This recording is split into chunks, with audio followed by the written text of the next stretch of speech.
Welcome to the What Really Happened radio show. Putting America first, second, and third. Here is your host, Michael Rivero. And aloha, America. Welcome to our show today. It is Tuesday, September 29th, 2015. We're almost to the end of the month, almost into October, and with all the new kids who've moved into the neighborhood, this is going to be a fun Halloween, and, you know, we're waiting to see all the little kids in their little tiny costumes and stuff, and trying to figure out something healthy and nourishing that we can hand out as a treat, which is always a big problem this time of year. All right, we've got a lot of stuff to talk about today. The phone lines are open, 877-300-7645, 877-300-7645. Tom is sitting in our control room, twiddling the dials, ready to answer the phone when you call on in. Quick program note. Today in our third hour, we're going to have Ted Walter from Architects and Engineers for 9/11 Truth on our show to talk about a new booklet they've put out called Beyond Misinformation, What Science Says About the Destruction of the World Trade Towers, and basically going into very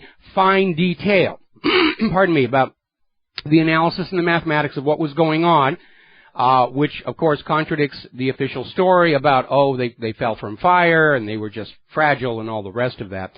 So we're going to be talking to him about that very much in our third hour.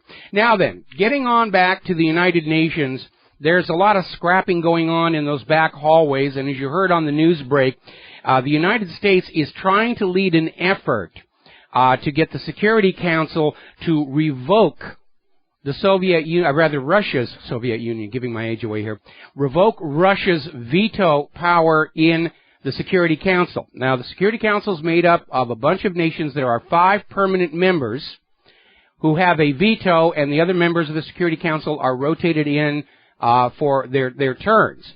And now the United States, which has a veto authority in the Security Council and is always using it to protect Israel, now they're trying to raise a hue and cry that Russia should not have a veto in the Security Council. Now, the reason for the 5 permanent members goes back to the fact that when the Security Council was formed, there were 5 nuclear-armed nations. So there really isn't a foundation whatsoever for this. This is just the United States trying to bully their way through to bring the United Nations into line with U.S. foreign policy. The United Nations is kind of digging their heels in, and the U.S. is throwing their usual tantrum here. Now, Putin, of course, during his address to the United Nations, hammered home the point, national sovereignty needs to be respected, and said the United Nations has to protect countries from being destabilized and overthrown in the name of causes such as democracy and human rights. And, of course, over at the White House, they're screaming, oh, come on now. How far do you think we're going to get if we're destabilizing and toppling countries in the name of greed? Nobody would work with us on that one. So, of course, we have to say democracy and human rights. Get with the program already. Now, Putin also hammered home something that we all know. The United States is pushing regime change around the world.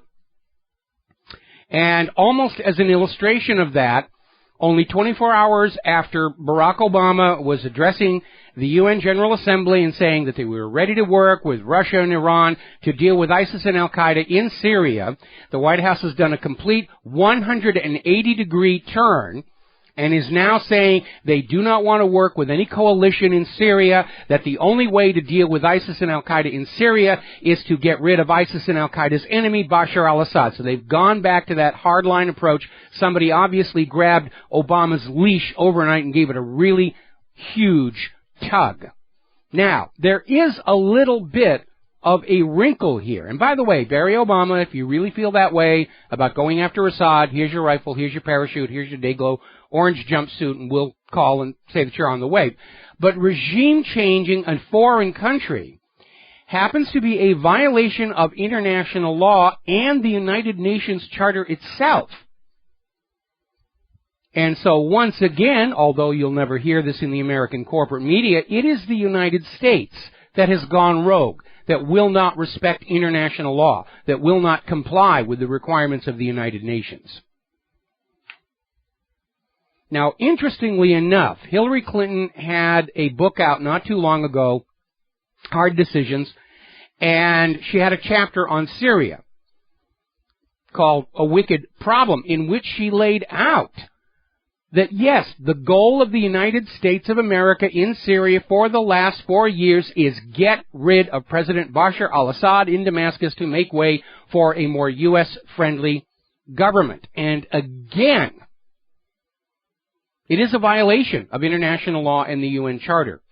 But Hillary Clinton and the Obama administration feel they're above the law. They're still operating under the illusion that the project for the new American century actually succeeded and the United States is now master of the world. Meanwhile, other experts, there's an article over in TASS, other experts are saying a coalition with the participation of Assad is the only realistic way of getting rid of ISIS and Al-Qaeda. The reason the U.S. isn't going along, of course, is because the U.S. created ISIS and Al-Qaeda as their proxies to redraw the map of the Middle East. And everybody knows it now. And Putin's moves in the Middle East, in Syria and all these other areas, he's simply outmaneuvered the United States, and the United States government, from that report about Obama's about-face, they're throwing a tantrum. They're stamping their feet. No, we want it to be the way we want it. And here's what's getting really, really dangerous, because we're seeing the rest of the world align with Russia, China, even France and Germany have bailed on the Get Putin agenda. And they're over joining Russia's coalition against ISIS and Al-Qaeda, which is why Volkswagen got attacked for emissions faking. It's not like American companies aren't faking everything along the way and the government turns a blind eye. Until you do something that annoys the government, then we're going to hold you to the rules. Belarus is sending more forces to Syria. They're getting ready to take back the city of Jizar al-Shugur. And it's moving along, and there isn't any way the U.S. can stop it unless the U.S. wants to actually go to war against Russia and the rest of the coalition. And I'm sure the war hawks in Washington, D.C. are all hot and bothered. We need a good war going on out there. And it's easy for them to say it's not their money, it's not their children. They're dreaming of glory and victory and their place in the history books. And it really is nonsense. Now, one positive note. The U.S. has now suspended their program to train Syrian opposition forces. And by the way, there is no opposition in Syria. There's Bashar al-Assad and the hired mercenaries and terrorists. That's it. But the U.S. has quit this effort. They spent something like $500 million, and most of that wound up providing weapons to ISIS and Al-Qaeda. And the U.S. is trying to say, oh, it was an accident. We gave our weapons to the good Syrian rebels and didn't realize they were going to give them to the bad Syrian rebels. And it's just more smoke and mirrors. It is now very obvious that the U.S. was supporting ISIS and Al-Qaeda in Syria, probably doing the same thing in Iraq, in order to give the U.S. a justification for going back into Syria and also Iraq, to slap down those people in those conquered provinces who refuse to understand they're supposed to stay conquered.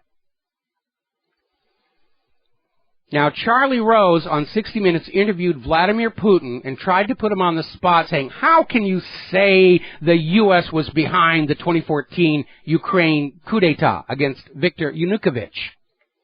And Putin laughed at him and basically said, because we still have very good intelligence services in Russia. And we have lots and lots of contacts there. And 60 Minutes actually tried to edit it to make it sound like Putin just said, well, we just have some friends over there, to undermine the point that Russia does have very capable intelligence gathering services. And we all know it was the U.S. through their non-governmental covers, USAID and Canvas. We'll be right back after these commercials. Hello, hi, America. Welcome back to the show here. And we're talking about how Vladimir Putin basically slapped Charlie Rose across the face for sheer utter stupidity during his 60 Minutes interview. And remember, 60 Minutes does not have a good reputation for honesty, accuracy, and objectivity. Remember, when Bill Clinton was first running for the White House, 60 Minutes executive producer Don Hewitt admitted on video that 60 Minutes edited their segment on Jennifer Flowers to make her look goofy and help Bill Clinton get out of that scandal. So that's what 60 Minutes does. They're out there serving the political needs or propaganda needs of the U.S. government here. Now, Putin, of course, has a solid foundation for his comments about the U.S. being behind the overthrow of Yanukovych, because since the end of World War II, the United States has attempted to overthrow the governments of 50 other countries. They've succeeded about half the time. The U.S. government even admits to some of them. They admit that the CIA overthrew the elected government of Mohammad Mossadegh in Iran in 1953, imposed the puppet rule of the Shah. 1973, they overthrew the elected government of Salvador Allende and imposed the dictator Pinochet. This is what the U.S. does to exert its empire across the face of the globe. There is no question this is a tool of U.S. foreign policy. And we saw all the hallmarks in Kiev early last year. And Charlie Rose is out there saying, how can you even think something like that? History is on Putin's side for this one. By the way, we even have a dollar figure.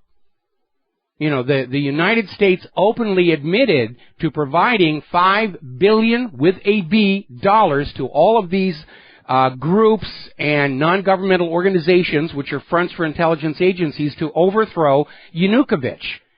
Because Yanukovych wanted to merge Ukraine with Russia and turned down the offer to merge with the European Union, and that's when all of this upset began. It's all about building an empire for the private central bankers.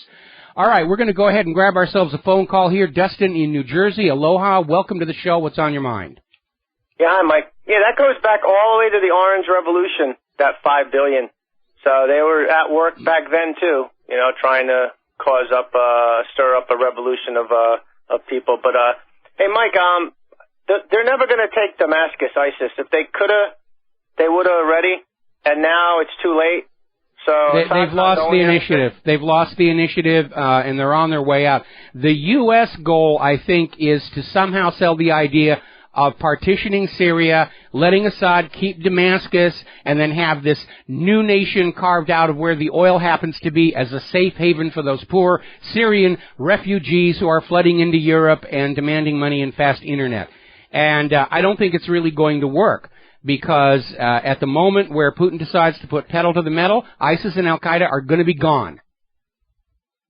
And people don't realize when, you know, I hear them say ISIS controls 60% of the territory of Syria, but how much of a percentage is just desert, you know? Yeah, that's it. I mean, if you look at the map, they had one or two cities. They're starting to lose those. And the same thing with how much territory ISIS controls in Iraq. Yeah, the vast majority of what they're controlling is the desert.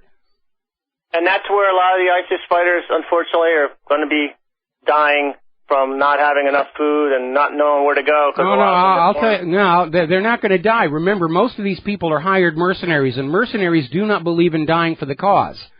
When the battle turns against them, they will drop their weapons, switch into civilian clothes, and catch an airplane for the south of France.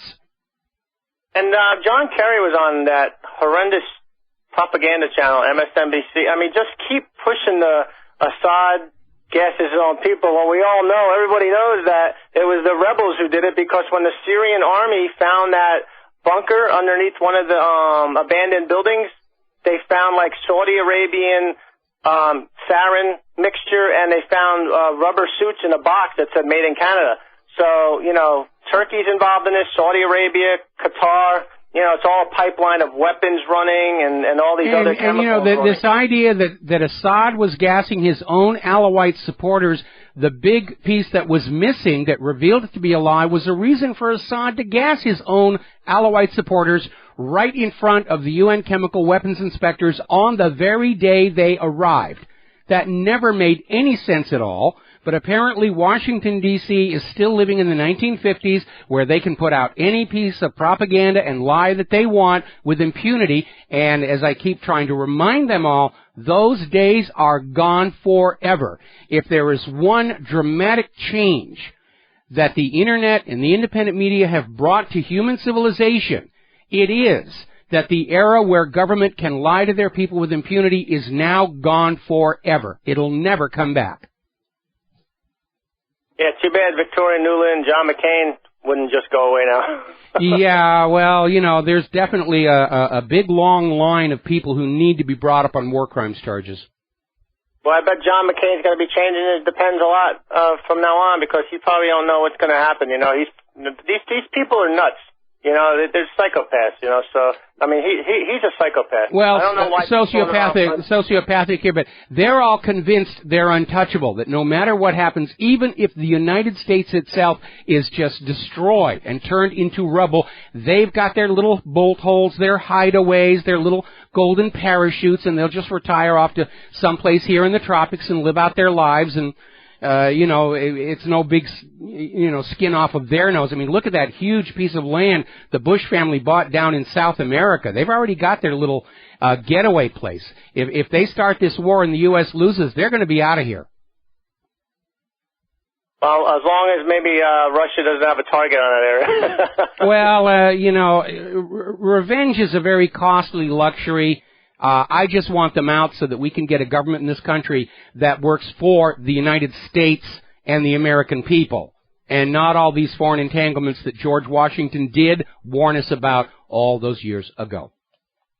Yeah, I mean, we got crumbling infrastructure in this country, people. I mean, you know, it's like this is the priorities of our government and elected officials to spend all this money doing this nonsense, and we got crumbling infrastructure. So that tells you right there what a bunch of scumbags they are. We're in a wartime economy. They don't want to admit it, but if you go back and you read any history of life in the United States during World War II, you saw exactly the same thing. Nothing was being taken care of. Everything was crumbling because all of the wealth of the nation was put into the war machine.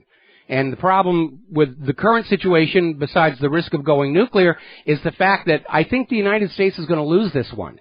And the bankers who start these things, they don't care who wins or loses. They're making money off of both sides. It's too bad they ain't got nowhere to spend their money when everything is like gone.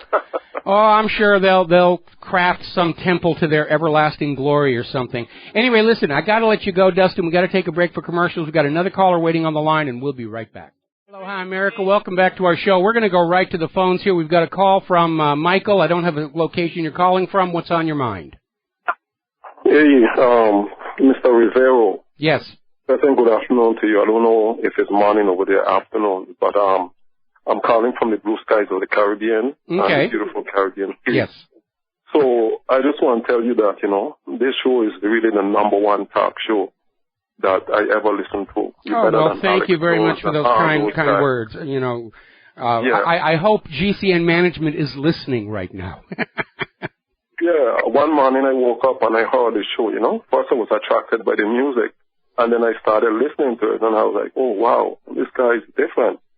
Then the other night I was fortunate to wake up again, and I heard it on the same station, and I said, wow, you know, this is really something great.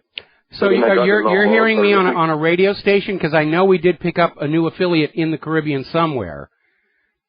Yeah, this is a station that broadcasts from St. Thomas, Virgin Islands. Oh, wow, yes. Oh, my goodness. Well, a shout-out to that radio station on St. Thomas and the Virgin Islands for carrying our show, and thank you very much.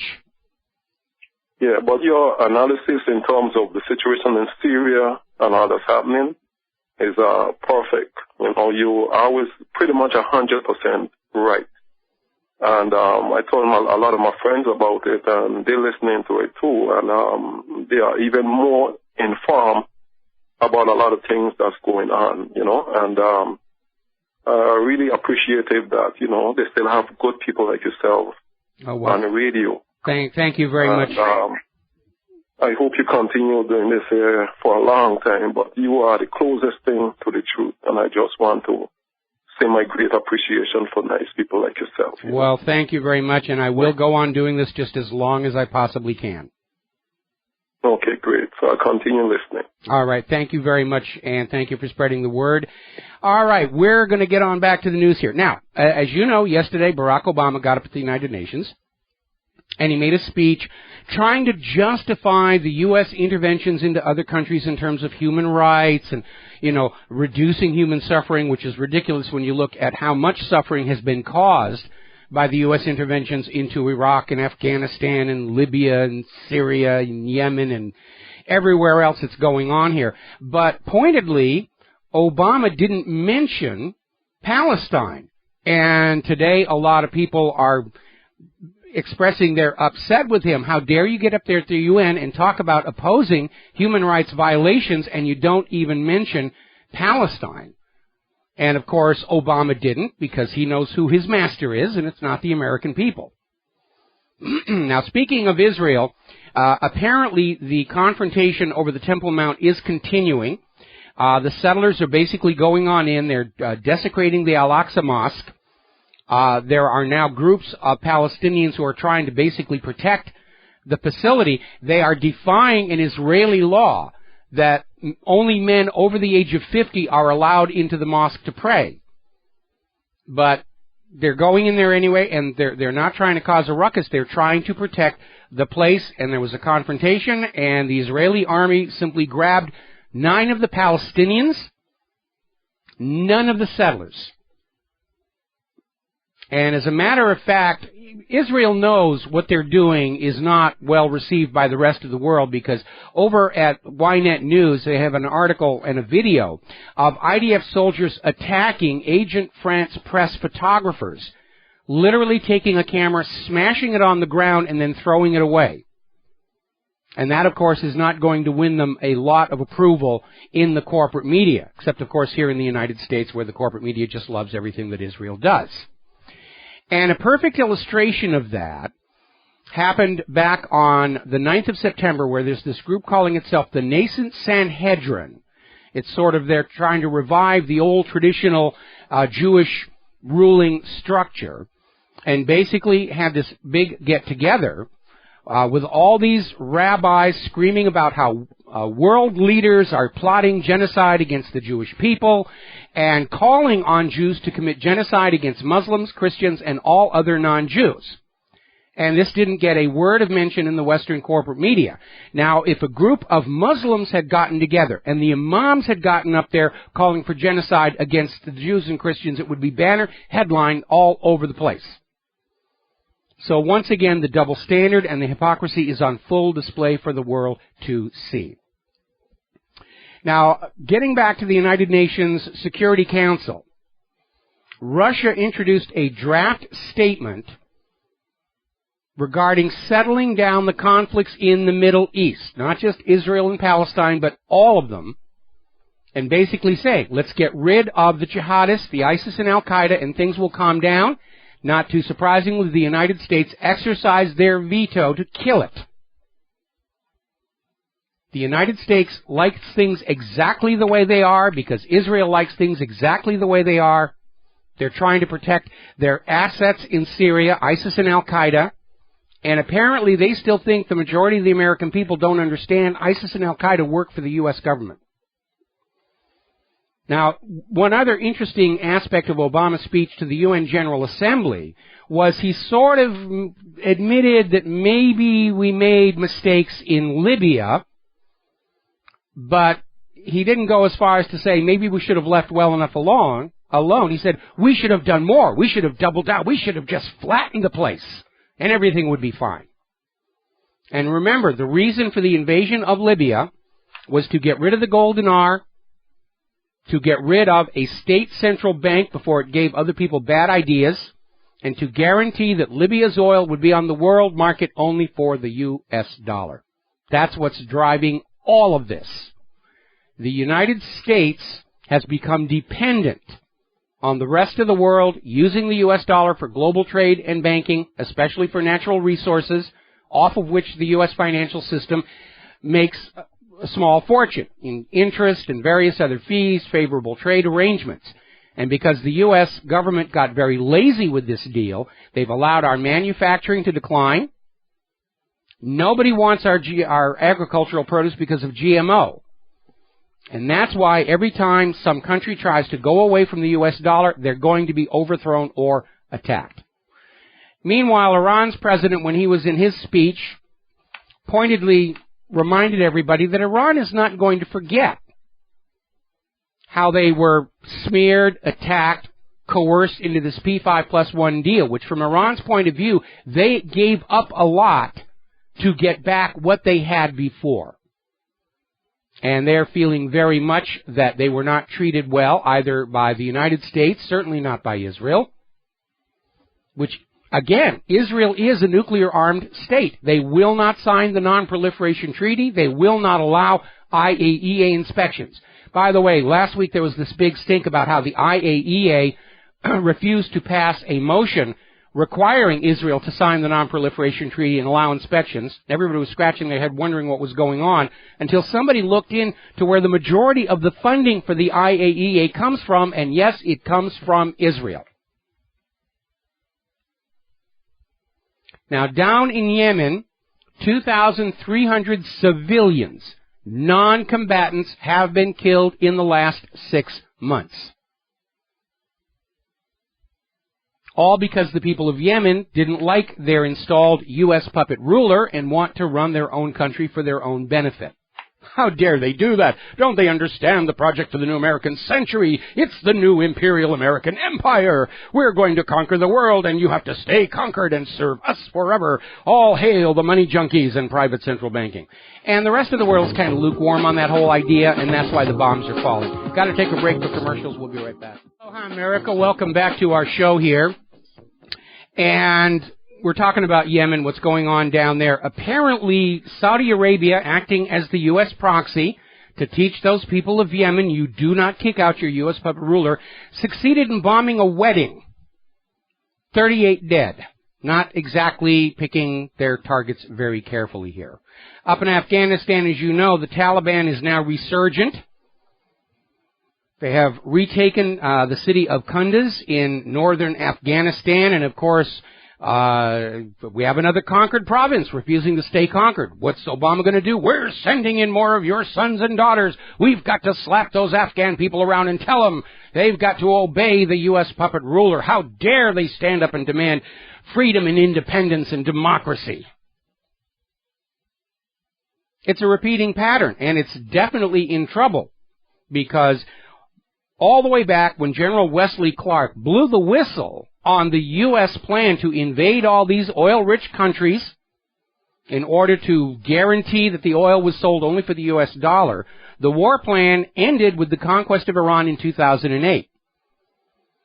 And, of course, the plan is far from complete, and even worse, all these conquered countries are rebelling. They're fighting back. They're trying to take back their country from foreign puppet rule. As well they should. And again, every time the United States goes into a country and overthrows the government to replace it with a puppet ruler, they are in violation of international law and the Charter of the United Nations. I hate to be the one to break this to you, but when it comes to World War III, it's the United States that's the bad guy. And I think 50 years from today, the world will look on the Stars and Stripes with the same revulsion that our generation was taught to look on the swastika. I really do see that happening. And I don't want American kids growing up with that kind of shame and guilt. We saw how it affected the people growing up in Germany after World War II. Even though World War II had nothing to do with them, because they were born after it happened, but still you have, oh, Germany was bad. The German people are bad. They owe us reparations. We've got to do. By the way, have you noticed reparations are going like completely ballistic? Everybody's asking for reparations. Jamaica wants reparations from Great Britain for slavery. Cuba wants reparations from the United States for all the years of the blockade. And I'm still waiting for my reparations from the Catholic Church for the very rude way they treated my ancestors back in the 1490s. Just to show you how ridiculous this whole thing is going on.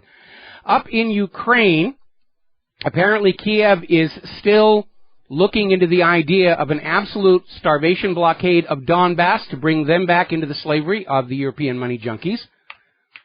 And again, violations of international law. Collective punishment is a war crime. And it's getting very obvious who the real war criminals are in the world. It's not Putin, and it's not Bashar al-Assad. Meanwhile, over in Uzbekistan, somebody threw an incendiary bomb at the U.S. Embassy in Tashkent. So I guess they have some reason to not like us over there. In fact, outside of Israel, which is getting all this money and weapons from the United States, there aren't very many countries left on earth that like the United States or admire us or look up to us or respect us. Our list of friends grows thin indeed, as it were. Now then, turning on to the economic news, the big bank pink slip pandemonium continues, according to Zero Hedge. Bank of America is now sending out notices they're cutting hundreds of jobs. We're seeing this all across the system. Everybody's trying to go, banking from your home computer or on your plastic card. It's all in the computers, and we make money and don't have to hire any carbon-based life forms to do the work. The big, ugly cloud on the horizon, though, has to do with Glencore. Now, Glencore at one time was the largest commodities trading company on Earth.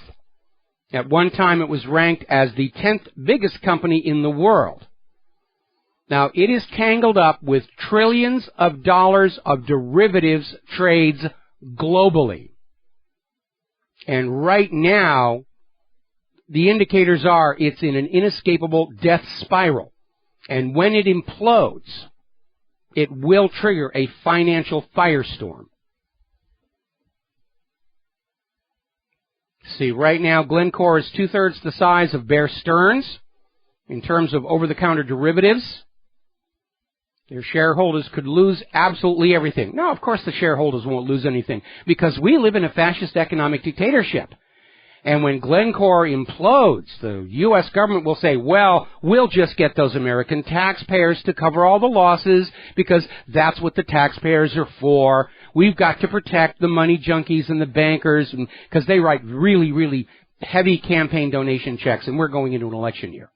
Because that is how fascism works. And for those of you who are just recently joining the show, a couple of quick definitions. Capitalism is a system in which if you make money, you get to keep it.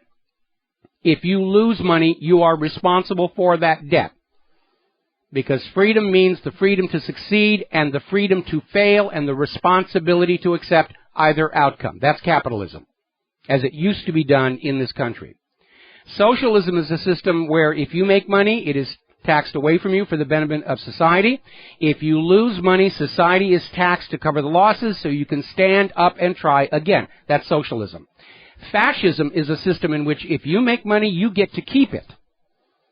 But if you lose money, society is taxed to cover the losses, and after TARP and quantitative easing and bailouts and all this other thing, you decide for yourself which system the United States is working under right now. We're going to grab ourselves a phone call here. John in Barbados, aloha, welcome to the show. What's on your mind? Hello, Michael. Thanks for having me on. Yeah, okay. Now, Deutsche Bank. Yes. This slow motion collapse of the banking system. But if it goes, I think Deutsche Bank is the largest single holder of the credit default swaps. And I think it's between 70 and 90 trillion, something like that. Yes. But if it goes, of course, it's going to cause a firestorm in the central banking system, because Deutsche Bank, along with ABM and some other banking systems, are the largest shareholders in the Federal Reserve. And this is going to have repercussions right up to the Federal Reserve. Well, see, the problem with economic globalism is it's all tangled up all over the globe, and when there's a problem anywhere in the system, the whole thing is under threat. Now, that's obviously a bad thing for those who have to suffer through an economic crash, but it's actually a good thing because we could see the entire global network of private central banks come crashing down all at the same time, and it will be a once-in-a-lifetime historic opportunity to restart the global economy with an ironclad rule. No more private central banks issuing the public currency as a loan at interest. From now on, public currency managed as a public utility. It's a system that works for the nation and the people. It's the system the United States started with, but it's a system that the bankers can't make immense wealth off of, which is why they have sabotaged it and destroyed it, even started wars to crush out state banks and state currency and replace it with the debt slavery of private central banking. A la Libya.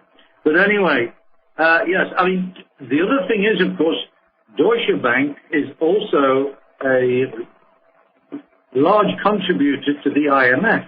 Yes. And so it's going to crush both systems of slavery at the same time. Well, I'd like to think so, except for the reality that the Federal Reserve and the ECB and the IMF can just go into the computer and type trillions of dollars into their accounts out of thin air and say, see, we've paid off all the derivatives. And, of course, it'll crush the value of the dollar and the euro, but the bankers will still be there, and we will pay the costs from the resulting inflation. No, I think riots in the streets at that point. Anyway. You know, I love that line from the movie Young Frankenstein, a riot is an ugly thing, and I think it's just about time we had one. I'm starting to get in line with that rationale. Yeah, the other thing is Russia's intervention in Syria seems to be having some serious repercussions. Well, I mean, you know, they cornered the U.S. with their own propaganda. Putin played it brilliantly, and now the U.S. is trying to figure out how they can keep on with their current agenda in Syria without the whole world realizing that ISIS and Al-Qaeda were just a big hoax all along.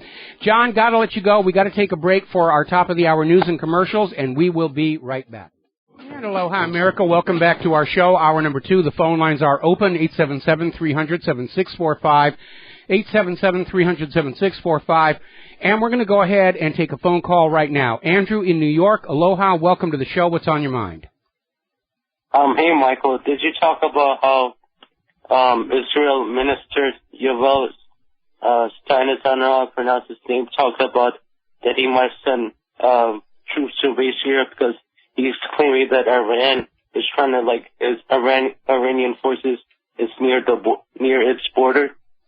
No, I hadn't, but I'm not surprised by that. I mean, Israel has been using any excuse they can to go after Syria's military forces. Of course, Israel will just make up whatever lie they feel like making up in order to justify military action. And if you say, where's your proof of whatever, then they scream, you're a Jew-hating anti-Semite who wants Hitler to come back and gas the Jewish babies in the ovens. So it's almost a waste of time dealing with them these days. I mean, it looks like when Putin is trying to fight ISIS, I guess it looks like the U.S. has told Israel to just rush into Syria and claim that Iran is sending forces near its border. I mean, I found the article on INFOWARS.com. I don't think the U.S. told Israel to do this. This is Israel in its usual loose cannon on deck role.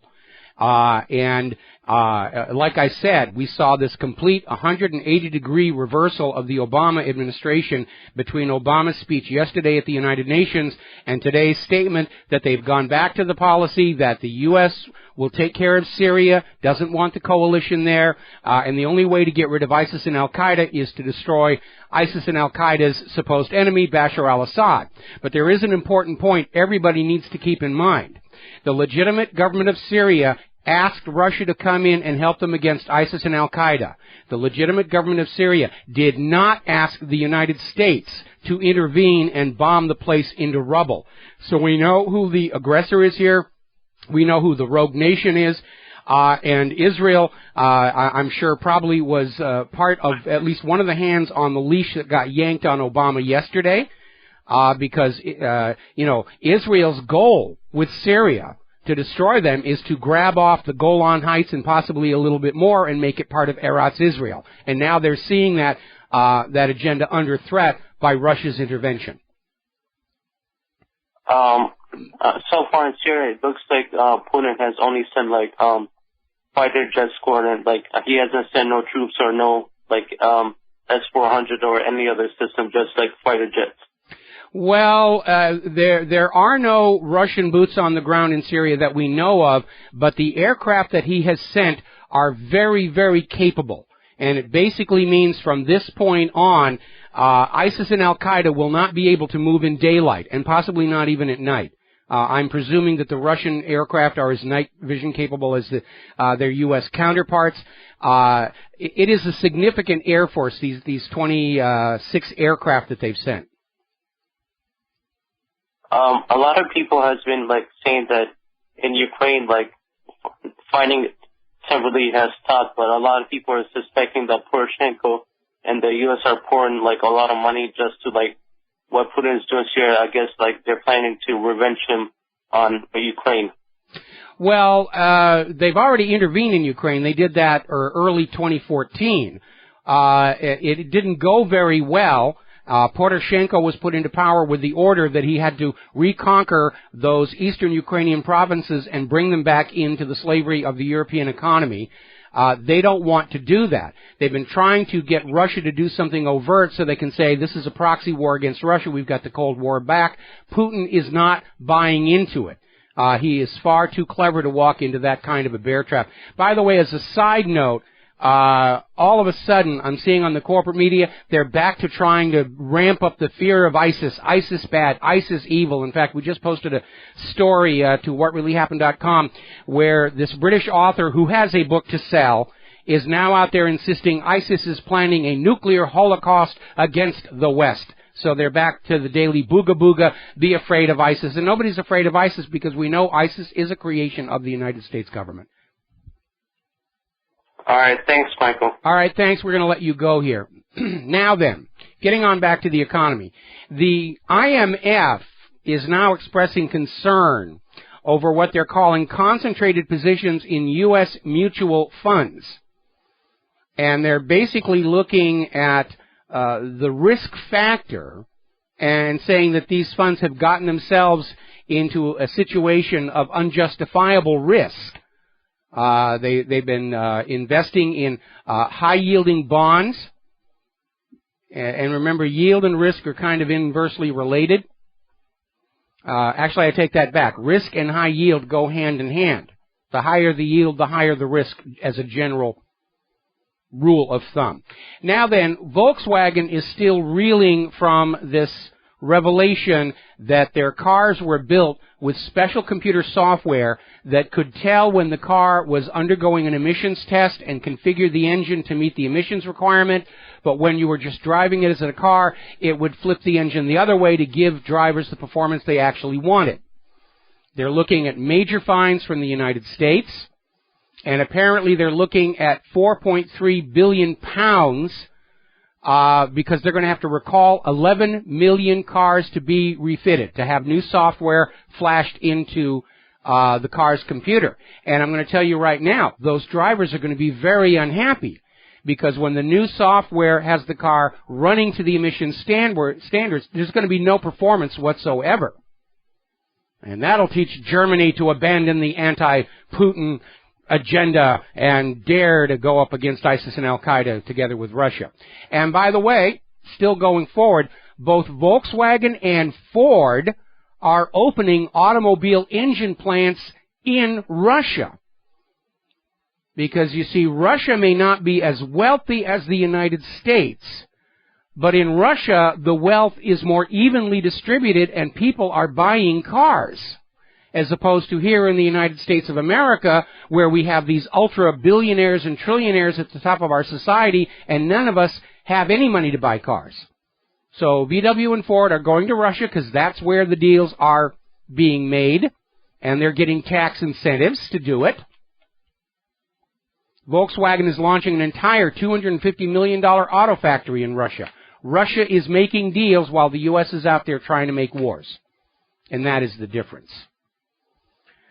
Now then, let's grab ourselves a phone call before the commercial break. Steve in, I'm not sure what state you're Florida. called. Florida, okay. And what is on your mind? Yes, Mike. Ry was talking about, these killings at weddings and so forth, and it goes in one ear and out another. Then somebody mentioned something about a lion, and Ry said, well, one time two lions got loose and killed 90 people. That freaked me out, and I thought to myself, you know what, I'm getting desensitized to this. All I could think about is those lions, not, say 100 people dead at a wedding. Now that's a real happy day, and the repercussions of all that, you know what I'm saying? Yes. So, you kind of breeze by 38 people killed, and it doesn't mean anything to us. Well, one death is a tragedy, a million deaths are a statistic, and yes, we do get desensitized to it. I remember when they had that lion, Cecil the lion, was in a protected, and everybody wringing their hands. Oh, poor Cecil the lion got killed. Meanwhile, you've got over in Gaza, Palestinian babies are getting the back of their head blown out by artillery that we all paid for, and it's no big deal. You're not supposed to feel anything about that. I'm guilty of it, though. I am guilty of it, though. Not that lion, but I mean, I couldn't get those 90 people, those lions getting loose and killing 90 people. But, I don't think twice when you just breeze over 38 people killed in a wedding party. I mean, you know what I'm saying? You know what I'm saying, right? Yeah, Mike? I understand what you're saying, but I think more and more people are beginning to realize every death is a tragedy. Steve, I got to let you go here. We got to take a break for commercials, and we'll be right back. Aloha, America. Welcome back to the show. We're going to go ahead and go back to the phones here. Mark in North Carolina. Aloha. Welcome to the show. What's on your mind today? Hey, Mike. Mike, when I got home just now, I put you on the Internet. I also had Fox News, the 5 on, just to see what they were saying about all this stuff with Putin and all. Yes. And sure enough, they were moaning just about that the United States is not taking the lead there and this and that and how, maybe we should just let them kill each other and blah, blah, blah. And, Syria is not that important to us. And then others say, well, it is important. We should have done something when he drew that red line. But nowhere do you hear these neocons talking either there or in other places about the fact that, unfortunately, our wonderful government actually armed these so-called rebels, which are really ISIS, what do you call themselves in the West? ISIS, Al-Qaeda, they couldn't settle on a name here. No, and you're not going to see the American corporate media acknowledge any of that, because they're still out there trying to sell the illusion. The United States is good. We are the moral rulers of the entire world, and we have a right to go into other people's countries and change their government for democracy and human rights and all the rest of it.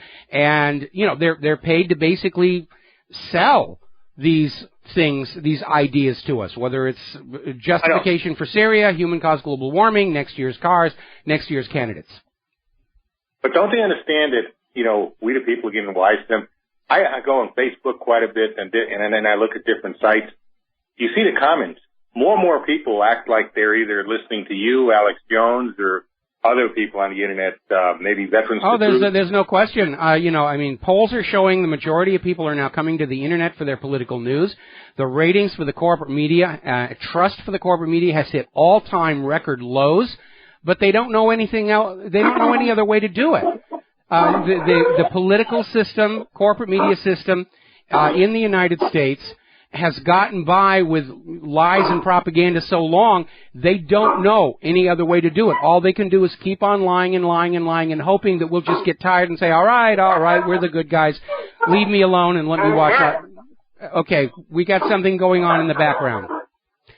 Okay, Mark, I'm going to let you go here while you settle down whatever it is that's going down there in the background, and let's get on back to the economic news. I got a lot of stuff to cover before we get to Ted Walter in the next hour here. Over in France, they have once again lowered the maximum amount of cash you can deal in. It used to be 3,000 euros. That was the most you could make a cash payment in. Now it's down to 1,000 euros, ostensibly to fight low-cost terrorism. No, we're being forced into a cashless society so that there can never be a run on the bank, so that our money is always the property of the bank, so they can play games with it. And that is a fundamental economic freedom, to have your wealth in your own hand, and they're taking that away. They want all the wealth of the people in the banks. You're not allowed to have it in your pocket. You're allowed to move it from one place to the other, from one bank to another bank, or from one bank to a store to their bank, but you're not allowed to have wealth in your own pocket because that gives you too much power and independence. And that's what they're really opposed to. If you have your own wealth in your own pocket, they can't tell you what to do. Now we're seeing another report over an Investment Watch blog. Silver, physical metal silver, is getting hard to find. And they're expecting it to get worse in the fourth quarter, and yet somehow the official price of silver keeps going down. and you can't buy it for the official price. If you go into a store and you say, I want to buy some silver, they'll say, well, the spot price is this, but we are charging a premium for the physical metal. Apparently, over at the U.S. Treasury website, they're still not accurately reporting the U.S. national debt. It's been frozen for months now, which means they've gone way past the legal debt ceiling, which means in the coming budget debates in Congress, they're going to be talking about raising that debt ceiling again, and that is not the question Americans should be asking. The question Americans should all be asking is why, when the Constitution authorizes the government to create and issue an interest-free, debt-free currency for the public, does our government continue to borrow currency at interest from a privately owned central bank? That is the question every single American should be asking. Now, apparently, there's a study looking at real estate prices. You know, there's been another real estate froth up. And according to the latest figures, 1 out of every 4 U.S. homes are now worth less than they were a year ago. We're heading back into another underwater mortgage crisis. Because the money junkies get rich by creating bubbles, riding them to the top, letting them pop, and dropping the losses on everybody else. U.S. goods export numbers are plummeting because of the rising dollar, fall of commodity prices. And another little statistic to keep in mind when the corporate media is telling you about the economic recovery, right now the average American worker is earning less today than the average American worker of 40 years ago. That's the reality behind all the promises and claims and propaganda coming from the government. Our standard of living is in serious decline. Unless you're a money junkie, if you're in the top 1%, you're doing great. The rest of us, we're being driven down into third world squalor and poverty, and it's intentional so they can start dropping those borders. Down in Mexico, one of their politicians, Olga Gutierrez Macharo, says that the homeless problem can be solved by lethal injection. That's their solution. If you don't have a home, stick a needle in you, you die, not a problem anymore. That's what we're coming down to over there. All right, we're coming up here in a commercial break. We're going to be talking about the political campaigns, a couple of other things here. Hillary's favorable number continues to plummet. Apparently, Ben Carson's comments about Muslims have actually boosted his poll numbers. But then Ben Carson is pandering to the Muslim-bashing contingent, so of course you'd expect that to happen. Meanwhile, the State Department has come out saying that the classified material on Hillary's homebrew email server was so sensitive that the safe they provided to her lawyer to store the emails wasn't secure enough. Apparently, a lot of this information was classified top secret, special compartmentalized information. And along with the fact that the safe wasn't adequate is the reality that David Kendall did not have a security clearance to view special compartmentalized intelligence, which makes Hillary's giving him a copy a violation of the Espionage Act. We're going to take a break for commercials, and we'll be right back. Hi, America. Welcome back to the show. We're talking about Hillary Clinton's campaign, and it's turning into the twilight zone out there. Now, Sunday, Hillary Clinton was on Meet the Press, and immediately following her appearance on Meet the Press, tweets started appearing from Hillary's senior campaign advisor, Karen Finney, as well as from super PACs supporting Hillary's candidacy. And the tweets were word for word identical. Big deal, right? Actually, yeah, it is. Federal election laws forbid candidate campaigns and PACs from coordinating. And when Hillary's campaign was called on this, their response was, well, Twitter shouldn't be included in that law. Well, actually, it is.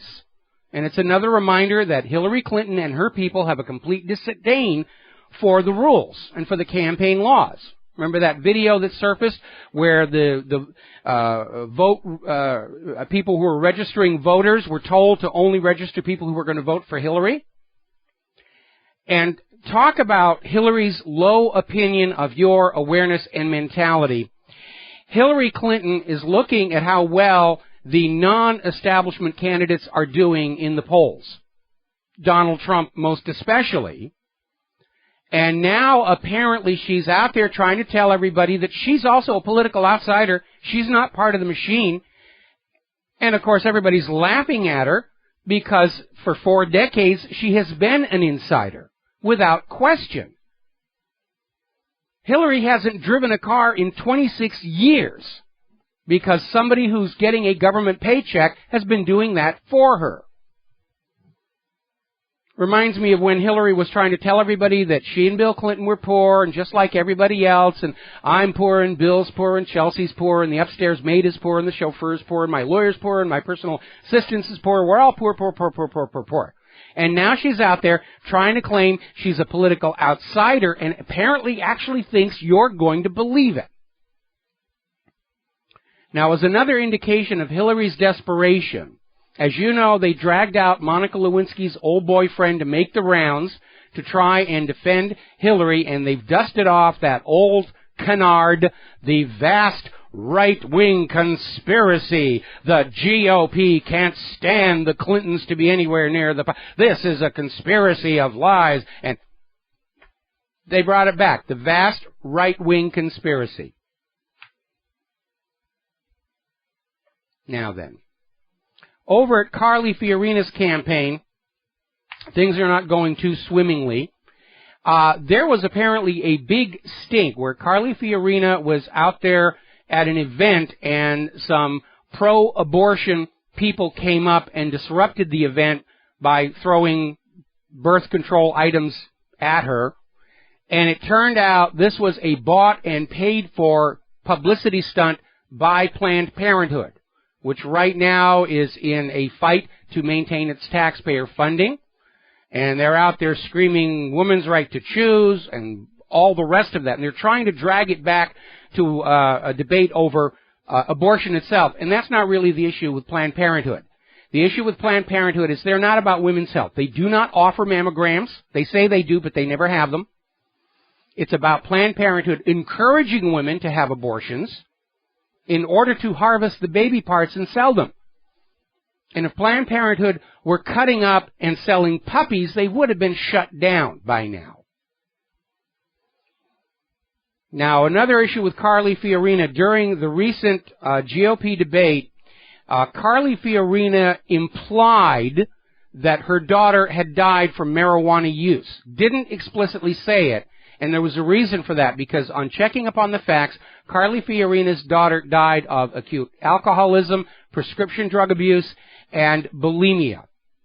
But Carly was out there trying to say, we can't have marijuana. If you want to get high, you will go to the booze companies and the tobacco companies because we get taxes from that. All right, let's see. All right, I'm going to wait for that to be settled.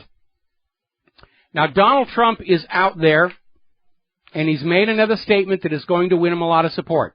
Donald Trump is out there saying the real unemployment rate in the United States of America could be as high as 40%, and he is absolutely correct. That 5% number the government wags at you is created out of thin air by ignoring the 93 million Americans who have not been able to find a job over a certain length of time. They're put in a different category, and we don't count them for the unemployed, even though they want to work but can't work. But we're not going to count them because we need 5% to look good to the public. And Trump is out there calling them on that, and the numbers back him up. And they're really scared of Donald Trump. They cannot shake him out of his number one position in the polls. There's even talk that they're going to try and draft Mitt Romney to come back and run in 2016 against Donald Trump. Now, Romney already said he was not going to run in 2016, but apparently the GOP is trying to go after him in the hope that his star power and his good looks and the rest of it are going to allow him to come in and steal the thunder away from Donald Trump, because Mitt Romney is hand in glove with Wall Street and the financial services. And we reposted to the front page of WhatReallyHappened.com a documentary you need to see, When Mitt Romney Came to Town. And it talks about how Mitt made his money. Buying companies, selling the assets, firing everybody, selling the land, and moving on. But they're really desperate enough to try and bring him back. All right, we're going to grab a phone call. Steve in California, aloha, welcome to the show. What's on your mind? Well, I had a question for you on 9/11, and I'm not going to get to listen to the third hour. I'll try to record it, but I wanted to throw it by you and then maybe your guest when you see him. On the World Trade Center, Building 7, there's been talk that there was a mini nuke in that basement which helped bring down the columns and brought that whole thing down in a flash in its footprint. I assume if that were true and the molten steel that was lasting for, weeks or months, that's the only way that could happen because you can't get that with an office fire, that kind of molten steel. No, but you can't. I just want to throw that by you or your guest. Has there been any radiation levels? I'm trying to answer you. You can get exactly that kind of behavior with the molten steel using thermite. Now, a lot of people like to talk about the idea of micro-nukes or mini-nukes, but if you understand anything about how nuclear weapons work, there's sort of a minimum size below which you're not going to get a bang, and above which you're going to get a bang that's going to take out several city blocks. So the idea that there is some kind of a micro-nuke that could be used to bring down a single building, it's physically impossible to do that. And why bother when you can do it with conventional cutter charges and thermite? Which we've seen the signs of demolition charges and thermites in the World Trade Center. And this idea of a mini nuke is part of the kookification campaign coming out of the United States government to make the whole discussion look silly in order to convince people to go on believing the official story, which nobody actually does. So thank you very much. We're going to let you go here. We're coming up on another commercial break. By the way, speaking of marijuana, up in New York State, a Republican assemblyman who's been opposed to medical marijuana at every turn was just busted for marijuana possession. And I love the smell of burning hypocrite in the morning. Now then, there is a liberal candidate that we put the call up there. And apparently she used to think that 9/11 was a conspiracy, but now that she's running for political office, she's absolutely swear, I believe the official story. Absolutely, I believe the official story. So don't trust anything this particular lady has to say. All right, we're going to take a break for commercials. We'll be back after these few words. Hello, hi, America. Welcome back to the show here, and I'm looking on the corporate meeting, and apparently Jeb Bush is out there now saying, oh, that great tax plan of Donald Trump, that's almost exactly like I was going to propose. That's exactly what my plan is going to be. And boy, oh boy, it's actually fun to watch. I'm having the most fun watching this election of many ago. All right, I'm going to jump on down my talking points because I want to get to this next set of stories before we hit the top of the hour and start talking about 9/11. Yesterday, timed very much with Putin's speech at the United Nations, NASA announced they had discovered liquid water on the surface of Mars. And it drew a very negative reaction from a lot of people, including yours truly, because there has been photographic proof of water on the surface of Mars going back at least to December of 2004. And today, NASA has changed the story. They're not saying they discovered the presence of liquid water on the surface of Mars. They're saying they have confirmed the presence of liquid water on the surface of Mars. Big news announcement. We have found what everybody else had found before us. And I wondered if this was NASA trying to grandstand ahead of the congressional budget debate. But over in Russia's government, they're saying it was very obviously timed to give the American media something to talk about that wasn't Vladimir Putin. And we know how that happens. Come up with a story, change the focus. When there was the bombing of the Marine barracks in Libya, and then the next day the U.S. invades Grenada. Change the focus, change the story. And that's exactly how this happens. Remember when Monica Lewinsky testified before Congress about the stained blue dress, and she walked out of the hearing expecting a phalanx of media on the steps of the Capitol building, only to find nothing but marble, because while she was testifying, Bill Clinton launched cruise missile attacks against supposed biological weapons laboratories in Sudan, which turned out to be an aspirin factory, and the American taxpayer got to pick up the bill to rebuild it. Distraction, misdirection. Now, Rush Limbaugh came out, and I'm not a big fan of Rush Limbaugh, but he came out saying, NASA using Mars as proof of climate change, and he's going on and about it. And I will concede that he actually is right, because we have seen the carbon Nazis point to Mars and say, look, obviously they used to have water, they used to have more of an atmosphere, but, you know, those god darn Martians, they let the warming get out of control, and they lost their atmosphere and their water. But they're ignoring a factor, and I put up a very illustrative map on the front page of WhatReallyHappened.com. It's a height map of Mars, not a color map, height map, topographic map. And there are two very obvious features. One is the Tarsus region, where all the giant volcanoes are located, and it very obviously bulges up.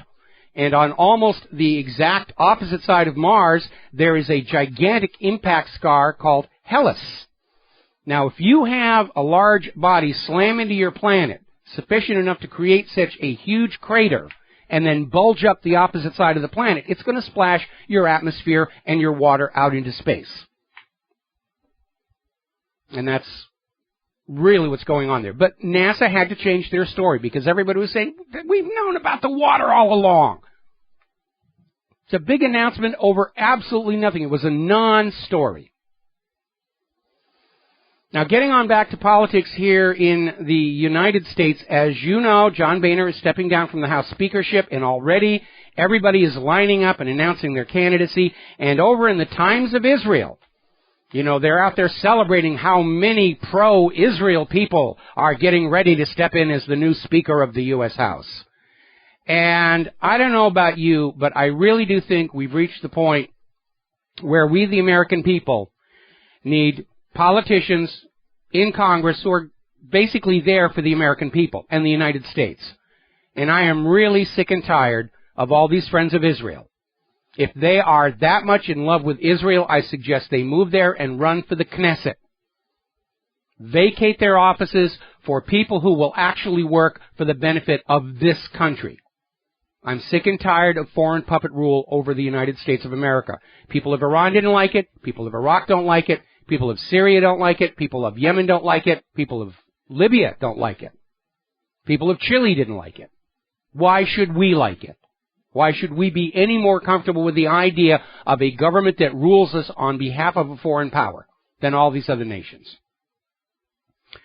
Meanwhile, there's a story coming out of the Cato Institute pointing out that once again the FBI is engaging in COINTELPRO style tactics against anti-war activists.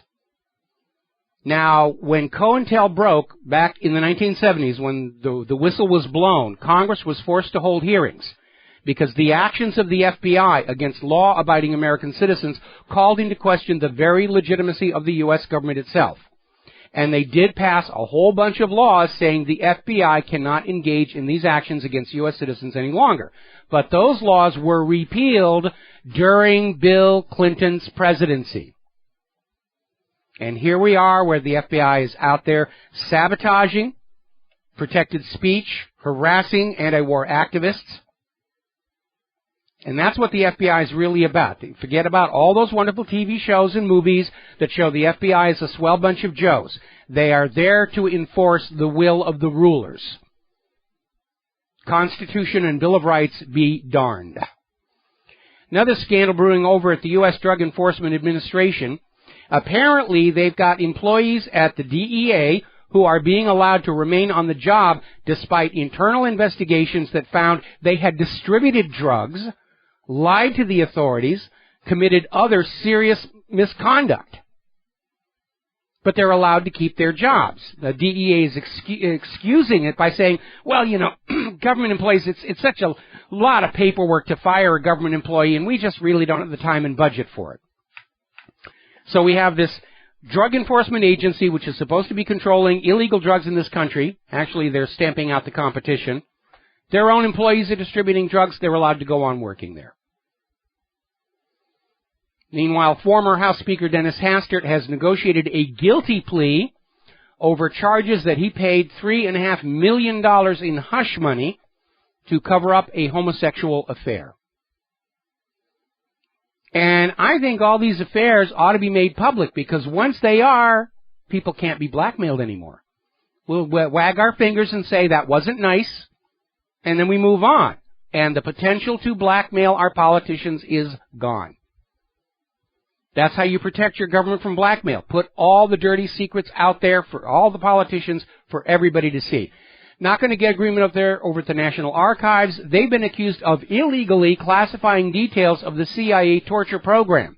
In other words, withholding from the American public information about the CIA tortures that are not actually formally classified, that the American people have a right to know. Secrecy is the beginning of all tyranny.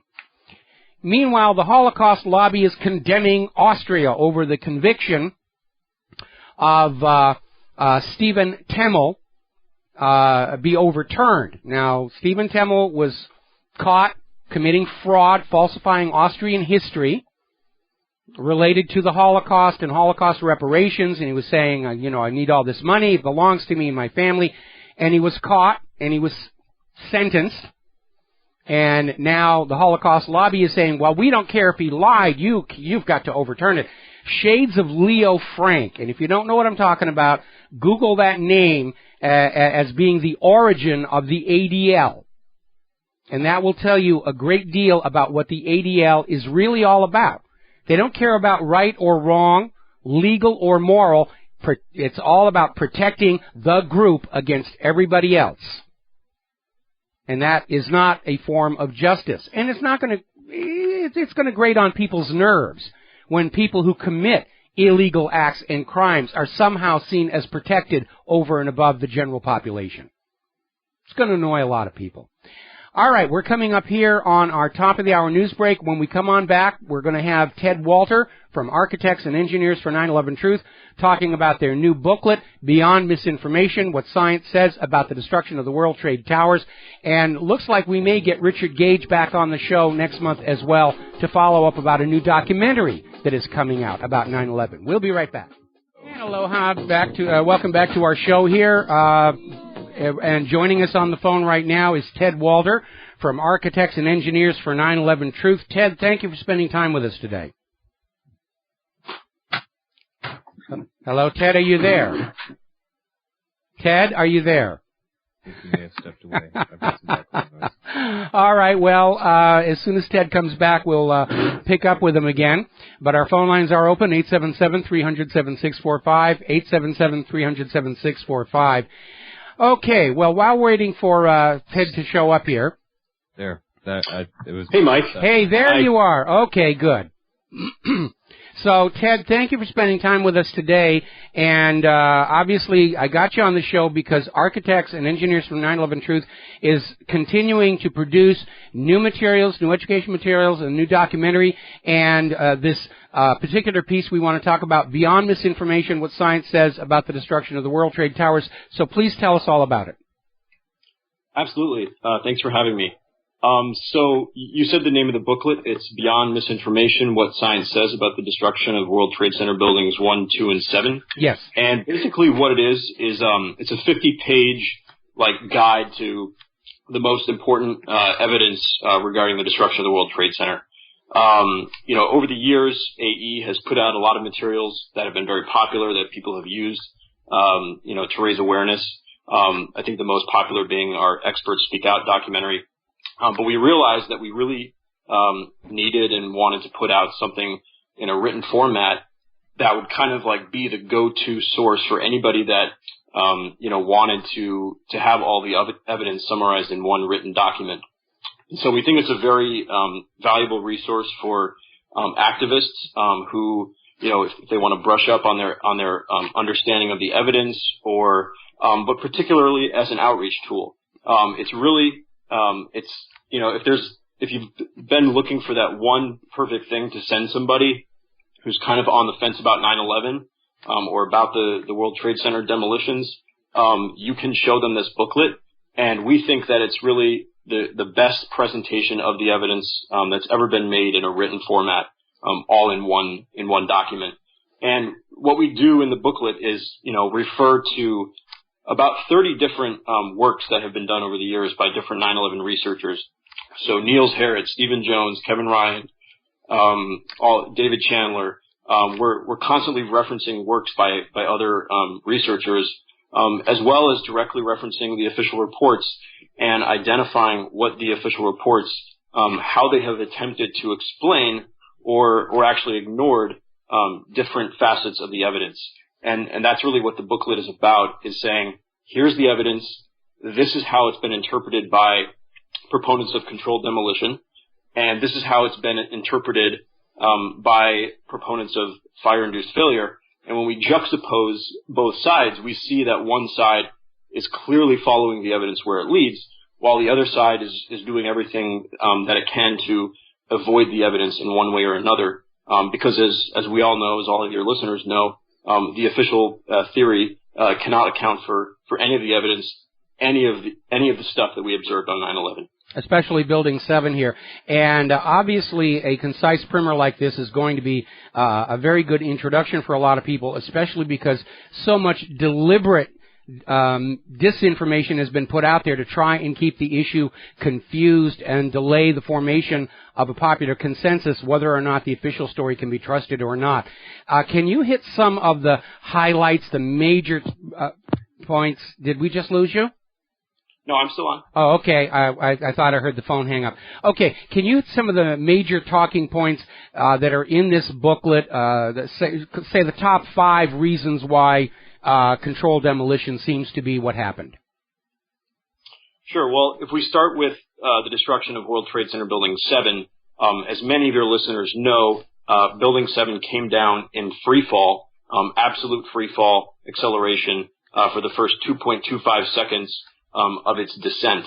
What we see when we look back at how NIST attempted to deal with that issue, we actually see that they attempted to say that it didn't go down in free fall. They obscure that fact. They try to say that it came down 40% slower than free fall, because if it came down in free fall, there's just no way that makes sense according to their theory. And as many of your listeners know, David Chandler then challenged NIST, and got NIST in its final report on Building 7 to acknowledge, that the buildings did come down in free fall. And then what NIST does essentially is just say that's consistent with our computer model. But in fact, if we look at NIST's computer model, the building doesn't come down in free fall. NIST only shows us the first, 1.5 seconds of the building falling in its model, and the building is kind of, crumbling and discombobulating. It's not coming down in free fall at all. So that's a major element, and most architects and engineers, no matter how much they don't want to acknowledge this evidence and this hypothesis, they will understand when they really read this booklet and read about the fact that Building 7 accelerated at free fall, that it started to do so instantaneously without any buildup. They'll understand that there's only one way that can be accomplished, and it's controlled demolition. I think another area that this booklet does a really good job of tackling is how the upper sections of Building 1 and Building 2, especially the North Tower, which has been the most studied, never slows down. You can actually, researchers like Tony Zambodi, Graham McQueen, David Chandler have measured the acceleration of the upper section of the North Tower and show that it never decelerates, right? That is like clear-cut evidence, clear-cut proof that the structure below it was being removed before the upper section ever reached it. Because if the upper section was crushing the lower section, there would be an observable, measurable deceleration. And what we actually do in the booklet is not only talk about that issue, but we document how the American Society of Civil Engineers Journal of Engineering Mechanics has actually stonewalled a paper by Tony Zambodi and another researcher named Richard Johns, pointing out that there's a very famous paper that tries to explain why we don't see a deceleration, supporting the official theory. Tony Zambodi and Richard Johns completely dismantled that paper but the Journal of Engineering Mechanics won't allow their critique of that paper to be published. And so we put that story in the booklet so that when it goes out to 20,000 architects and engineers all over the country, they will see that the Journal of Engineering Mechanics and the American Society of Civil Engineers is also doing its part to cover up the truth about why these buildings came down. Well, I mean, there is all these indicators that something funny was going on there. We had the BBC, CNN, and Fox News all reported on the collapse of building number 7 26 minutes before it actually happened, and there was no grounds for anybody to anticipate that it was going to happen, because up until that point, no building had ever collapsed, no steel frame building had ever collapsed just from office fires. Now, looking at the fires themselves, I want to share a little insight coming out of my background in motion picture film effects. When you look at the fires in Building 7, it looks like somebody just ran around and set fires in some offices against the outside. There's no visible hot core that you would see in a real office fire, such as the one that burned out the First Interstate Bank building in Los Angeles. Took literally 6 floors down to the steel frame, and still the building remained standing. And something a lot of people don't really understand, Building 7 was built to house federal government offices, and because of that, it was built much more strongly, more fireproof, more bomb-proof than the regular New York City building codes would have required. I don't think NIST even acknowledges that in their model. Their model is built to basically building code standards without all the added enhancements that go into buildings built for federal government offices. We have to take a break for 4 minutes for commercials. We'll be back with Ted Walter after these few words. Aloha, America. Welcome back to the show. We're talking with Ted Walter from Architects and Engineers for 9/11 Truth. They have a new booklet out, which is a concise primer, if you will, of the actual engineering behind the collapse of the World Trade Center, and points out what the absolute facts are and how it supports the theory of controlled demolitions, and goes into how the government tried to basically explain it all away, which, you know, they can't explain it away. When the BBC reported on the collapse of the World Trade Center 7, 26 minutes before it happened, the BBC just said, we don't know, and we've thrown away all the raw footage, so there's never going to be an answer for that. Now, anybody who's worked in broadcast news knows that when you have video of an historic event, you never, ever throw that away, because it is a cash cow. You will be licensing that footage over and over and over again far into the future. Same thing with President Bush sitting there in the school in Sarasota, Florida. Andy Card comes in and tells them there's been a second plane, the nation is under attack, and Bush goes on sitting there reading about pet goats, and the Secret Service does not come in to take the president out, put him in his armored limo, and start driving in a random direction, because there happened to be an airport just 4 miles away, and in theory, nobody is supposed to know how many real hijacked planes are up there, where they're going, and President Bush's presence at that school was in the media a week ahead of time, and they can't explain that one either. And finally, before I turn the microphone back over to Ted Walter, Ted, are you aware that there are actual photographs of the ruins of the two towers that clearly show scars from slant demolition charges on the remains of the load-bearing members? Yes, I am aware of those photographs. Mm-hmm. That is another very clear evidence of controlled demolition. There's simply no other explanation for those angled cuts to exist in those columns. If they were cutting the columns during the cleanup, they wouldn't have cut them in that way. And they're just right in the middle of the column. There's a lot of other sort of granular evidence at that sort of level of the way that bolts were it appeared to, rather than have been sheared, many bolts at the end of many columns appeared to have been removed ahead of time, because there's no shearing of the bolts. That's evident in many of the columns. So when you really dig in to the photographs at that kind of level, you find many other levels of evidence. It's really overwhelming, and I think when rational people look at it, and when they look at the contents of this booklet with anything close to an open mind, and they see how dismally the official investigations attempted to explain or avoid or ignore or deny so much of this evidence, it's really evident which side is telling the truth and which isn't. So the great thing is that we are this week mailing the booklet to 20,000 architects and engineers. We raised the funds to do that in the middle of the summer. About 1,500 people donated very generously so that we could mail this booklet to basically like the most important architects and engineers in the country, the most influential, working at the big firms, the members of the American Institute of Architects, American Society of Civil Engineers. We're also mailing the booklet directly to about 250 people who actually worked on the FEMA and NIST investigations.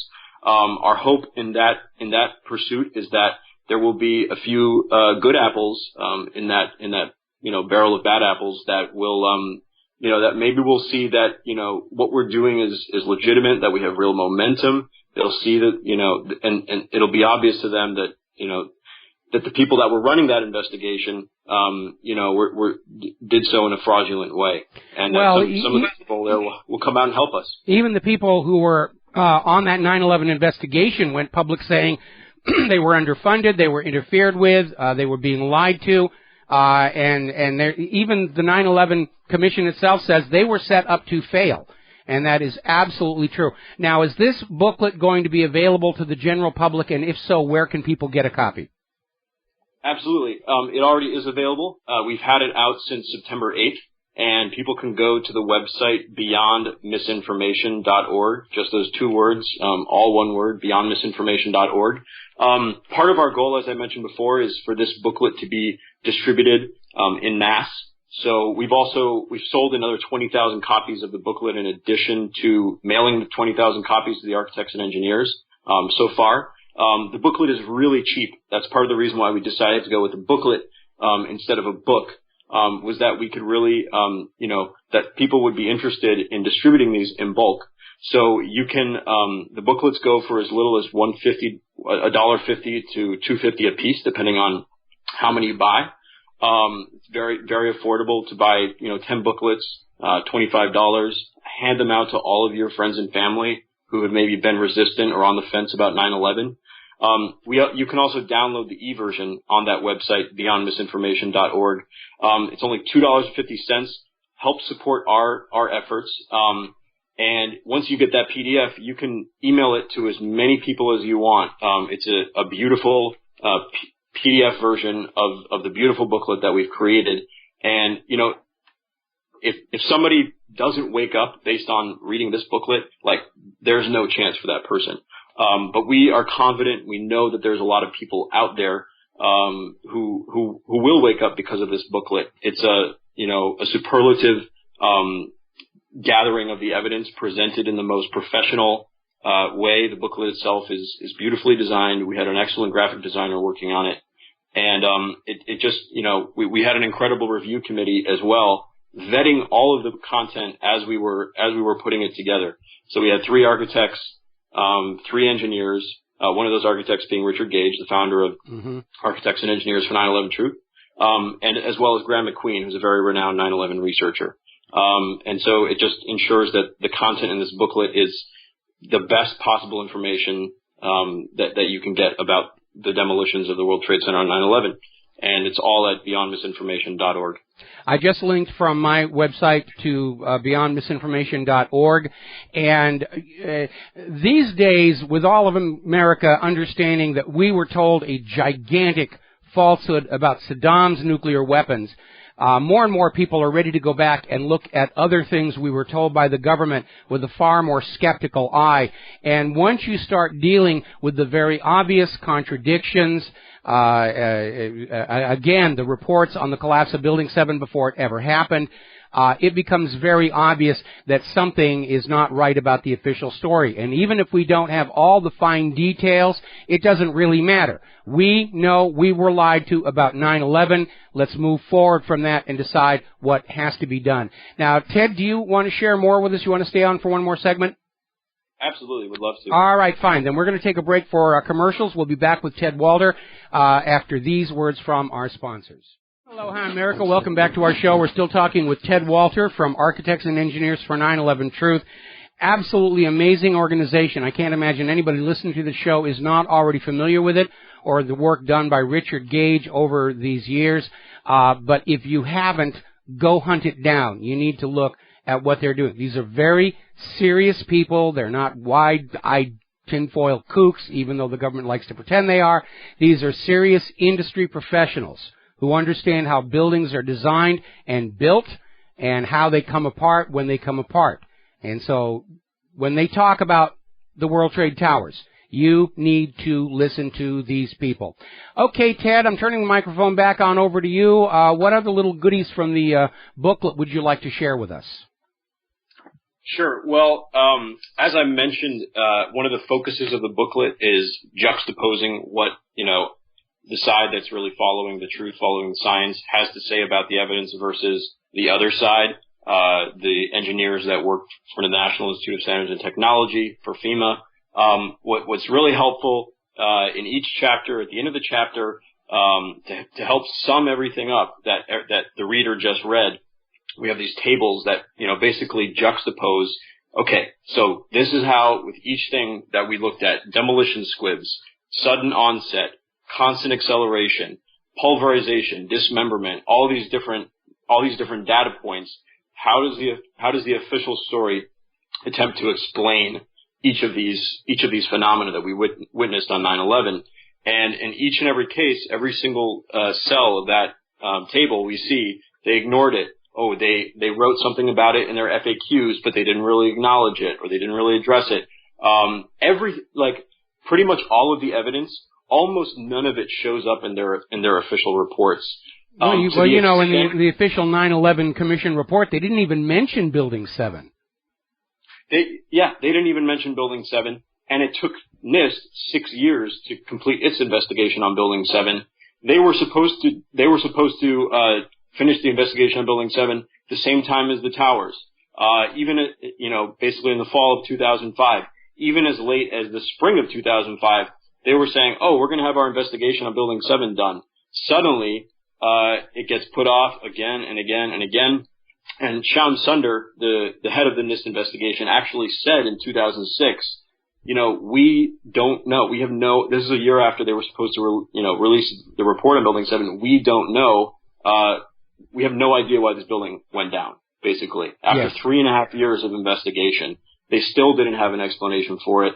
Their explanations, their different theories and hypotheses changed wildly over the years. And so those are some of the things that we also document in this booklet, is how the official theories, the official lies, if you like. Yeah, I was just going to say, let's call them what they are, lies. The reason they didn't have a report on Building 7, they couldn't come up with a convincing lie that was going to get the American people back on board the official story. Absolutely. So they had one theory after another that they threw out there until they found something that could sort of stick.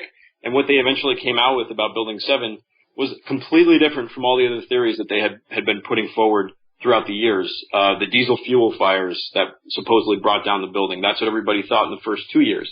One of the reasons why we actually called the booklet Beyond Misinformation was we went to the National Convention of the American Institute of Architects this past May.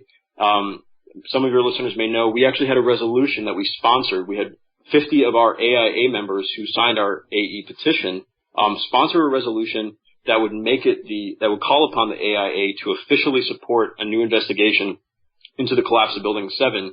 And there was an architect from New York who stood up. He's held a lot of important positions in the AIA over the years, and he stood up and he said, you guys all know that diesel fuels brought down Building 7. You need to admit that to yourselves. That's not even NIST's explanation. And, that NIST explanation was put out, 7 years ago. 7 years later, this architect from New York still thinks that diesel fuel fires brought down Building 7. That's not even the official story. So we realized that we needed to clear up all sorts of misinformation, not only about the real evidence, but architects and engineers don't even know the official explanation. That is how little attention as a whole the architecture and engineering community has paid to the whole in all the investigations that were conducted. We're talking actually about a very small group of engineers who are responsible for these reports. There was no sort of collective analysis or investigation into why these buildings came down. It was done by a small group of people. And for that reason, we actually think that we do have a real chance within the next few years of turning the tide within the architecture and engineering communities, because very few of them have actually really looked at it closely. And when we can get the evidence in front of them in a credible way, like we're doing with this booklet, it will change a lot of minds, and we will start to see our number of petition signers at our organization skyrocket, and more people talking about that.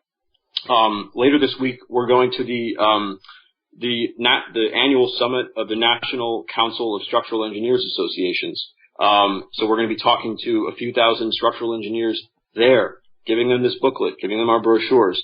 We're clicking on all cylinders right now, nonstop. And the booklet, 20,000 copies going out to architects and engineers all over the country is right now, it's really the foundation of our efforts. So yeah, Mike, as I said before, the website is beyondmisinformation.org. We really would like to get to 100,000 copies distributed by the end of the year. Right now we're at 40,000. And we just got to keep getting the word out there, nonstop. Well, maybe our listeners will grab that URL and share it with their social media. I just put it onto my Facebook account as well, and we can get you to that 100,000 goal. You do understand that any architect or engineer who is getting U.S. government contracts has probably already gotten an email saying that if we see you with a copy of this brochure, you will get no more contracts from us. And it is unfortunately one of the ways where the government does try and enforce the official story is to simply go to everybody who's dependent on government contracts and largesse and say, you will believe as we tell you to believe, or you're going to have to find another line of work. But I do wish you luck. I think probably a lot of people are going to take the brochure. They may stay silent, but don't confuse their silence for not agreeing with you. Yeah, well, what we hope this booklet does is send a signal to those architects and engineers who know that we're right and have been holding back all these years to finally speak up and join us. The booklet is all about saying, this is it. We're doing this. We're for real. And you should join us now. We have real momentum, and we're getting our word out there in a way that the engineering community will not be able to ignore. All right, well, listen, we've got about a minute left in this segment here, and once again, the URL for the website where people can either buy the booklet or download the PDF. Give that to us one more time. It's beyondmisinformation.org. Okay. All one word, the two words, beyondmisinformation.org. All lowercase. All right, well, listen, Ted, thank you very much. I'd like to have you back on the show maybe a little closer to the end of the year with a progress report. Like I said, we may have Richard Gage himself on my program next month to talk about it. But 9/11 is not going away, and the day by day trust in the official story continues to decay and deteriorate. And we'll eventually reach a point where the government's going to go on saying this is the truth, and nobody's going to be paying attention to them any longer because it was very badly handled. And again, in the aftermath of that lie about Saddam's nuclear weapons, Americans, by and large, don't trust the government anymore unless they're on a government paycheck. And but at this point, no matter how many people the government has on some kind of a check, they're not going to be able to keep the lid on this truth. Sooner or later, it all does come out. We learned that the Lusitania did have weapons, that Pearl Harbor was not a surprise, that the USS Maine was not sunk by a Spanish mine, there were no torpedoes in the Gulf of Tonkin, and on and on and on. 9/11 is just business as usual for the U.S. government to lie us into supporting wars of conquest we otherwise would not do so. Ted, thank you very much. We're going to let you go. We'll be back with the last segment of our program after these few words. Whoa, and aloha, America. Welcome back to our show here, and last segment of our program today. Now, down in Texas, there is a high school, Prosper High School, near Dallas. And apparently they have a principal, Greg Wright, who is already under fire for conducting daily Bible readings with his students. This is a public school. And apparently there was a teacher, Maribeth Thomas, who caught another teacher engaged in sexual misconduct with a student and called the police. And this principal, who loves all the Bible readings and everything, got upset with her, saying that molestation of a child by a teacher is a public relations issue. And Maribeth Thomas has now filed a lawsuit against the school and the principal, as well as she should. And I don't know what it is about how the ultra-religious seem to think molesting children is no big deal. It does seem to pervade so much of the institutionalized religion. Now, there's another story over in New Jersey, and there's a town, Sicklerville, and they've got a school there with a very strict dress code. On the theory, this is at Winslow Township School, school attire can influence a pupil's behavior and potentially impact the academic environment. And the dress code is clothing must be white, dark green, or navy. So this 8-year-old girl shows up wearing the wrong shade of green, just slightly brighter than dark green, closer to Kelly green, and the school administration suspends her. What are they doing to our kids over there? Now, over at San Diego State University, there are 2 students facing possible expulsion for hanging the American flag on the balcony of their dorm room. And you have to wonder, what is going on? You know, these are supposed to be institutions of higher learning, or some learning, not boot camp. And yet, that very clearly is what they're being turned into. Don't think, don't express yourself, don't be an individual. Wear the uniform, do as you're told. Now, there is a petition drive going on to stop the University of California Regents from banning criticism of Israel on campus, under the theory that it will be offensive to certain students, and they want to have an offense-free policy to protect freedom of speech. I'm not kidding you, that's what the Regents are saying. By banning all offensive speech, they're preserving diversity and freedom of speech for all. You don't get more George Orwell than that. So there's a petition drive out there. And it is a major issue, because when I went to college, those many years ago, colleges and universities were supposed to be where you went to develop new, fresh ideas and to explore concepts for how the world was going to be when you graduated college and became part of society. And today, educational institutions have become the most rigid enforcers of the politically correct status quo. Now, getting on over to computer issues, apparently Microsoft is finally having to deal with the growing furor over Windows 10 privacy invasions. They're mounting a PR campaign trying to say that it's not really intrusive, the data isn't going anywhere, it is necessary for the smooth operation of Windows 10 for it to be doing all that it is doing. And Microsoft's problem is a very simple one. Nobody's going to believe a thing they say.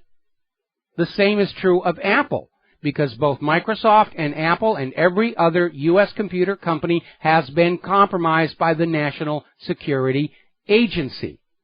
The NSA has destroyed the trustworthiness of all U.S. computer corporations, and they are starting to pay a huge price on the bottom line.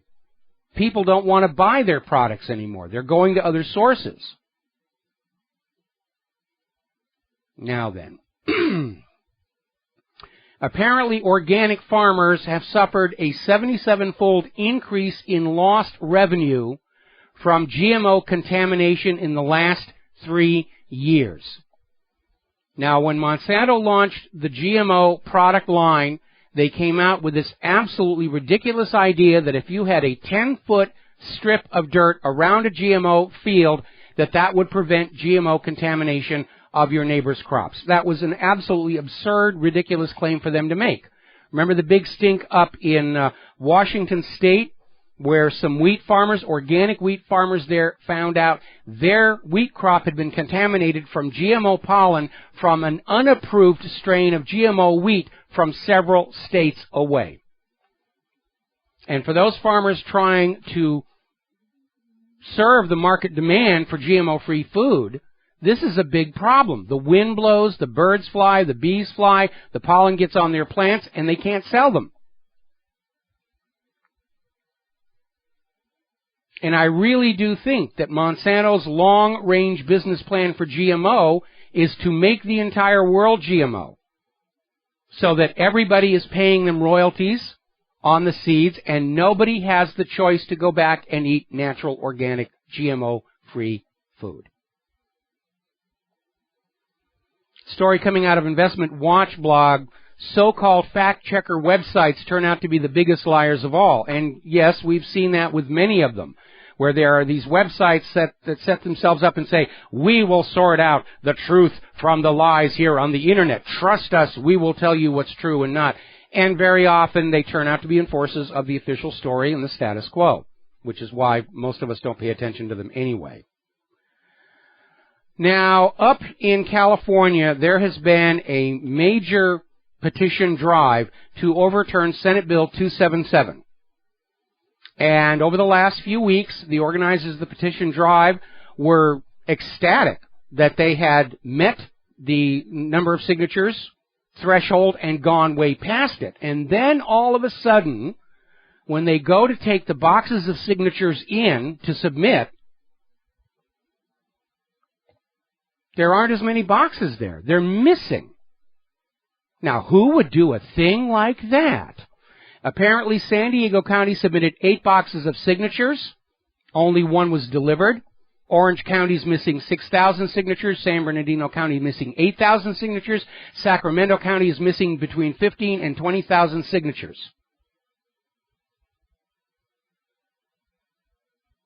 Now, who would do a thing like that? And a reminder that laws mandating vaccines violate the Nuremberg Code, that no medical treatment shall be administered without informed consent of the patient. These laws saying the government has a right to stick a needle in your arm, they're all war crimes. They're basically doing the same thing the Nazis did. We're going to stick a needle in you, you've got nothing to say about it. And we don't know what's in those needles. Sometimes they don't even know what's in those needles.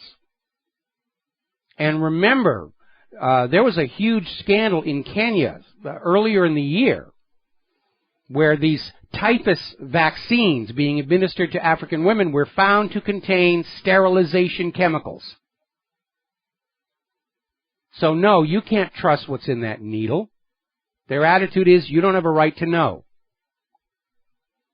You do have a right to decide what goes in your body and what does not. Now, as I mentioned earlier in the program, Americans' trust in the corporate media has hit rock bottom. Fewer than 40% of Americans say they have any trust at all in the corporate media to report the news fully, accurately, and fairly. Oh, there's the music. Okay, it's time for me to get out of here, get something useful done with the rest of the day. We will be back tomorrow here on the Genesis Communication Network. Again, a shout out to our on-air affiliate in St. Thomas, and we'll be back tomorrow. So aloha, America.